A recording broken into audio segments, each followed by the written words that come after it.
He's got his dashiki on. We're on the stage another day. Book Lathe, number 3, by Tony Coleman Brown and Julia D. Shaw. Ladies and gentlemen, they're going to be my guest hosts. I don't do this that often, so nobody get no ideas.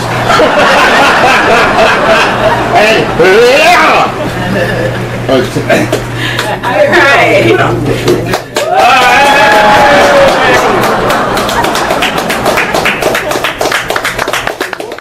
Greetings and hello and welcome to the Brother Lenny Show. And today we are the guest hosts. We are the ladies, the co-authors in the book, The Delayed But Not Denied series. Today I have with me co-author Julianne Farley, Miss Adrian Williams, and Miss Julia D. Shaw. Several years ago, Julia and I got together and thought it would be a great idea to collect stories from everyday people. You know, we all go through trials and tribulations, and we all have a story that we want to tell. These ladies came together and shared their stories, and what we want to do is we want to hear from them. So introducing Miss Julianne Farley, who's going to tell us a little bit about herself and going to tell us why she decided to participate in our anthology series.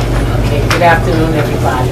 I decided to participate in this because I've been writing for a long, long time, and it needed to come out of my house and into somebody's book. So I got the opportunity through a friend to write a story, and I've been writing stories, and it has motivated me to keep on writing because I know at the end it'll end up like this and not underneath my desk in a box. So, you know, I wrote one story for this book, another story for this book, and in this book too, I wrote a story about why I am the way I am. My upbringing enabled me to be at the level I am today. I'm a 5th grade school teacher. I've been teaching for 27 years. The backbone that I have, I've had it since a child, which I see is lacking today in the kids. And those experiences have propelled me to sit in this seat, sharing the writing aspect of my spirit with you. So. And both your stories speak about your mother, who is a powerful influence in your book and in your writing. So tell us about Tootsie's Constitutions, which are in book 3. Okay, in book 3, I wrote a story called Miss Tootsie's Constitution. And my mother was old school for real, 1923, raised in the Bronx, and she didn't take no crap. And you had to listen to the Constitution or pay the consequences. And we all know what them consequences were back in the day. And she didn't care who saw me get my behind whipped in the street, who said what. I knew the rules. I better respect Bessie, Allie, Mary, Mr. John, Joe. You better not say anything back to anybody. I got something for you.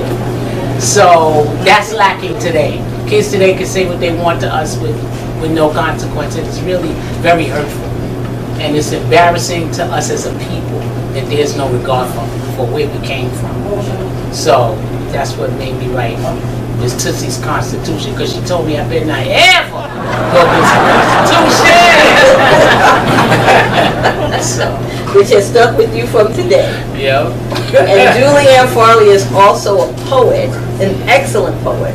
So once we close out, we're going to end with some poetry from Miss Julianne Farley. Yes, I'll be glad to share. AKA Sadie J. Sadie J. She has an alter ego. Yes. From back in the day. Sadie J. Yeah. Right. And we found out that she used to do spoken word right here in this bookstore. This is Uptown Bookstore. Yeah. So that's amazing. Then I was invited back. And life comes full circle. Look at that. Look at that here. Yeah. It definitely does. And now we're going to hear from Miss Asia Williams. Now let me tell you what's special about Asia. I feel like she's like a sister and a second daughter at the same time. It is a dynamic, right? Yeah. And this is a mother-daughter team. And she decided to share her story. And I'm just going to let her tell you a little bit about herself. and about her story and why she decided to share it with the world. Okay, hi. I am Asia Williams. I have been a little bit about myself as I've been in education for about 15 years. I am currently a second year assistant principal. And my last year being a teacher, I was a dean. I got to see my students in a different light and learning more about their personal lives and seeing that a lot of them had the same experiences that I did growing up. And with that being having a parent that was incarcerated for most, if not all, of their lives. It's an interesting dynamic because not a lot of people, if you haven't been through it, you don't understand it. My dad has been in and out of prison for ever since I was maybe 5. And it impacted me in a lot of ways. It pushed me to do more, and I think my mom pushed me to do more because of that. And it also is something that I kept hidden, except for those who were very close to me. Only in my older age did I become more vocal about it when asked, and that's only because of my students, who I had to share with them that that situation does not determine who you become. So I thought that it was really important at that moment because my mom has been asking me ever since book 1. So Asia, because I am my area of expertise is English language arts. So I like to read, I like to write, and so of course my mother, knowing that, pushed me. Book 1, Asia, nope. Book 2, Asia, nope. And it had to be when I was ready and in my time. And so when it was book 3, right around the time that they did book 3, my father was arrested again. And I thought that at that moment it was definitely time. And I have siblings. I have 2 sisters that also share the same father, and they didn't want to read my excerpt in the book. They didn't want to read my portion. They just thought that it was going to be a I hate daddy, daddy issues, and it wasn't that. It was more of a celebration of how much I do love my dad. However, him being in and out of prison had such a humongous impact on the relationship that we have, because we still do have a relationship, and the impact that it has on my children. Because I'm a mom and I have a daughter who has gotten close to him, and it's the same dynamic of you get really, really close and you start building this great relationship, and then boom, he's gone for a certain amount of time. And he comes home and you have, you're like, okay, great, we're gonna rebuild, things are just gonna be better than ever, and then boom, gone again. And it's you try not, you can't get angry. You just have to give that unconditional love, but it's very taxing. It weighs a lot on you, and then having to explain it to my 5-year-old daughter, and then having to explain to my son who's 18, and making sure he understands as a young black man that this is not what you do, and that I do what I'm doing so that you never have to be in a realm where you have to make decisions to be in the same place. So, with all that being said, I felt like I had that in me to share with others, and because there are a lot of people like me out there, and you just don't know it, that have had a parent almost their entire lives in and out of jail. Tell us a little bit about your son, because I think that he's an amazing success story. And, I think that the contrast is so amazing. It definitely is. It's funny because when I do speak to my father, he's like, my boy, my boy. Like I think he wants my son to be such this amazing person just because of what he didn't bring to my life and what my son does bring. My son is 18. He's a freshman at Howard University. H.U. You know. He is a freshman. I had my son at 20 when I was in college myself, and of course the fear is that I wasn't going to finish. I did, and I just dedicated my life to making sure that he was the best that he could be. Myself and his father, because his father is very active in his life as well. But I think between the two of us, the combination, he has had stellar grades his entire life. I tell people all the time, they're like, he's such a great kid. I'm like, listen, 50% is him. I will take, his dad and I will take, in my village. I cannot take anything away from my village. That helps me. That helps us. But 50% is him. It's intrinsic. It's in him. And it's good to know that, regardless of what he has seen and experienced with me, with my dad, and my dad being brought into his life as well, and then taken out, a male role model brought in and then taken back out, that he's managed to rise above that and want to be an amazing young man that's a role model for his sister and other young people like him. So, I'm looking at him like, boy, don't mess up. So it's a lot of pressure, but I'm really proud of him, and I really pray that I'm able to support him through his journey at HU, and that he sticks it out. All right, that's a pretty amazing. So now what I want to do is introduce Julia Shaw, and she will tell a little bit about her story.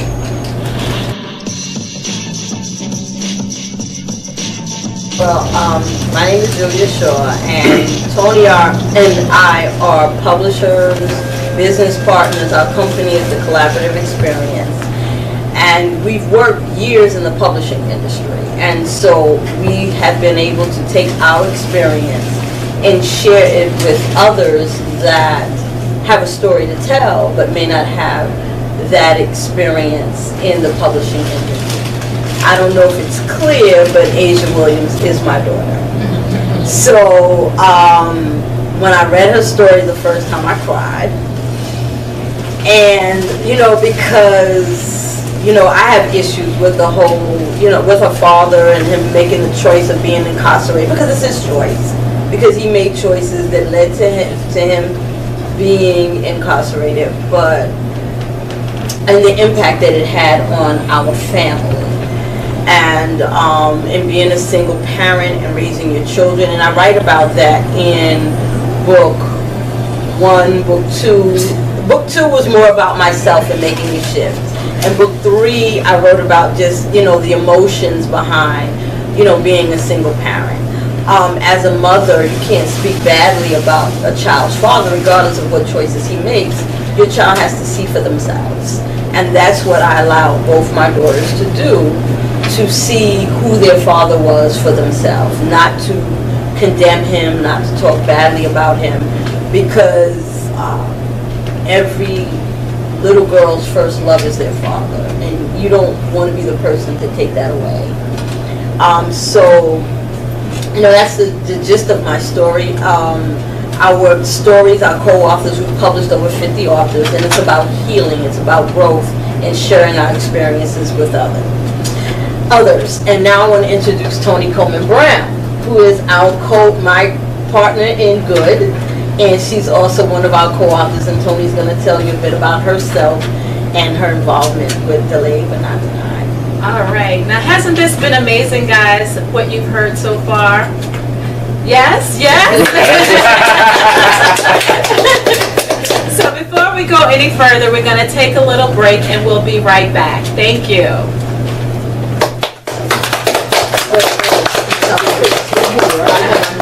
You haven't seen nothing yet. They're back. Back.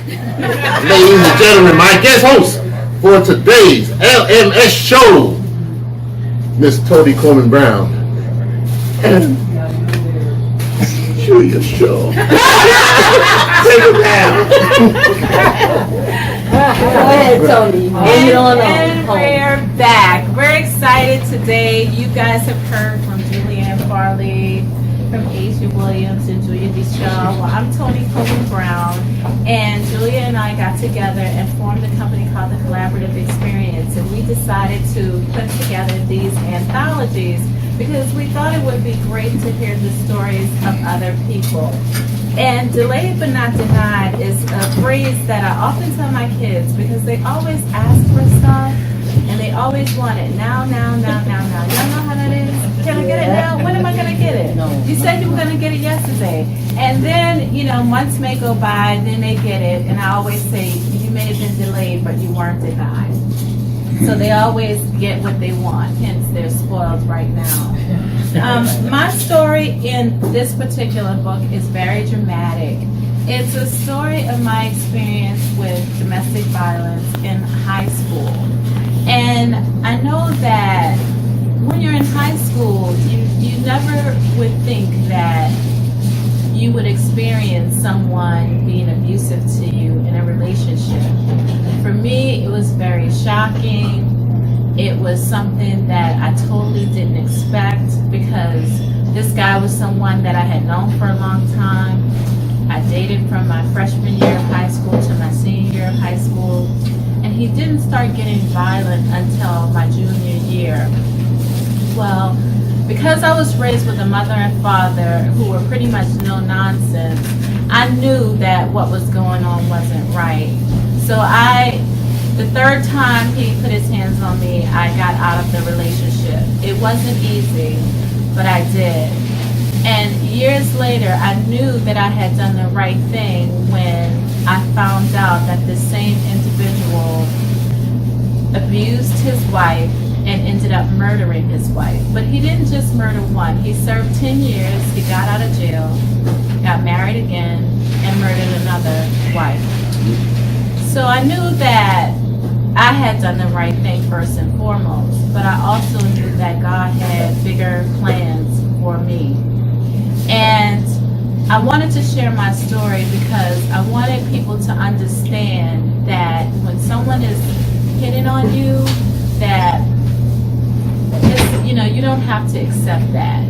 And I wanted them to see that even a young person had the discernment to be able to walk away.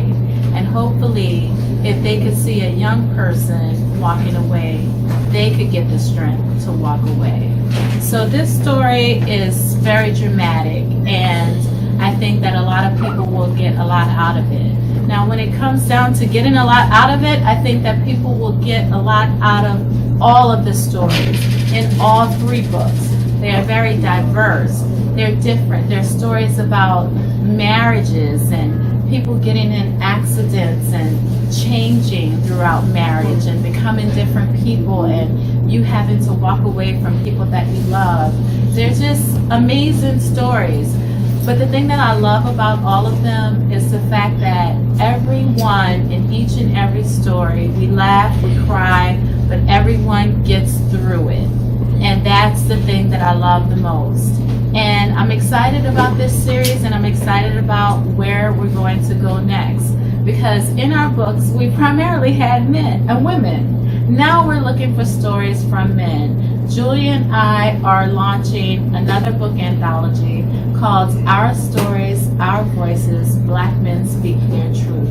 And you hear from Black women all the time. But what we don't hear from is a lot from Black men. Black men rarely tell their stories. And we need to hear your stories, because I think that a lot of the emotions that Black men hold inside could benefit a lot of Black women in understanding Black men. And therefore, I think this is probably going to be one of our most important projects of them all. Wouldn't you say? I agree. Because it's about, our stories represent healing. They represent healing for the writer, they represent healing for the reader, and they also represent growth. So just like the sisters need a little healing, we feel our brothers need a little healing. So we all need healing, we all need growth. So we're really excited about that. And what we would like to share with you guys in closing is we have a gem right here who does amazing spoken word. And I'm going to grab her book. And I'm going to grab the book so she can share her poetry. Can share some poetry with all of you. Shady J from back in the day.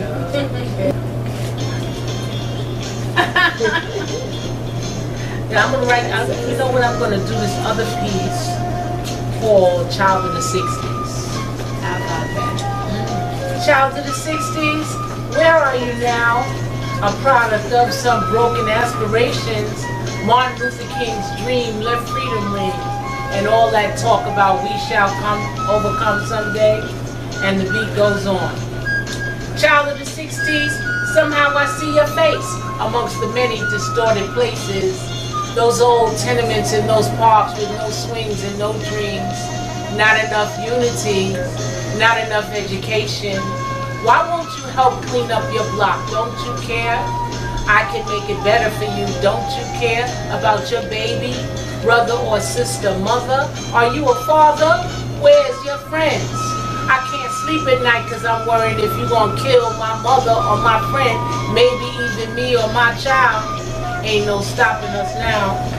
Somebody shake me, wake me when it's over.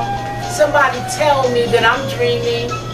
We are drowning in a sea of misery. Our children are being starved, malnourished, in many ways rotting. Deprived of a mother and father because they won't talk to one another and be for real. We're going to be united. I love you and you love me. Then why are all our children running around messing up their minds like nobody gives a damn?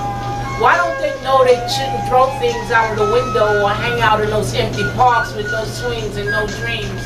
Empty, broken down slums. That's where the children play in the summer. And in the winter they hang out in cold hallways getting high off whatever. Somebody's bullcrap gets in the way of a child's God-given potential, but you better get tough, kid. But those beautiful little babies are going to continue to die a slow death like they're doing now. Their minds are being destroyed, their creativity being stifled as we search for tomorrow. Your grandma is scared to go to the store, ride the bus, because somebody wasn't taught to respect themselves or other people. Somebody never learned how to change an ugly part of themselves, and we all have those I don't give a damn attitudes. But when it threatens our very existence, when it threatens a baby's chance for some good things in the days of our lives, wake up everybody. No more sleeping in bed. The world has changed so very much from what it used to be. There is so much hatred, war, and poverty. We need in order to bring forth a brighter day. We're going to be united. I love you and you love me. That dream, that hope will become reality when all my friends learn to sit down and talk to their mothers and fathers and be a friend. When all my children strive to get what they want without stepping on somebody, because what goes around comes around. And if you think you're just going to take what somebody worked for, get without giving up something, put a knife in my mother's throat and take her rent money, lock up my baby brother because he was born a color that you don't prefer, believe me, you will be rolling down the mountainside one way or another. I'm going to push you out, blow you into another world by any means necessary. You will live and die with all those sick people who deprive us of our right to be human, to live in peace. And now that you have had time, more than enough time to think it over, when you start to change things, look at yourself. Talk to those people in your family. They need a guiding light. You see, we have come too far to end it now.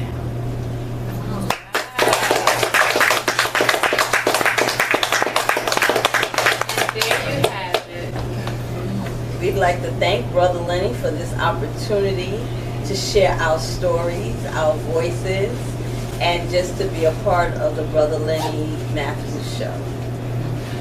My pleasure.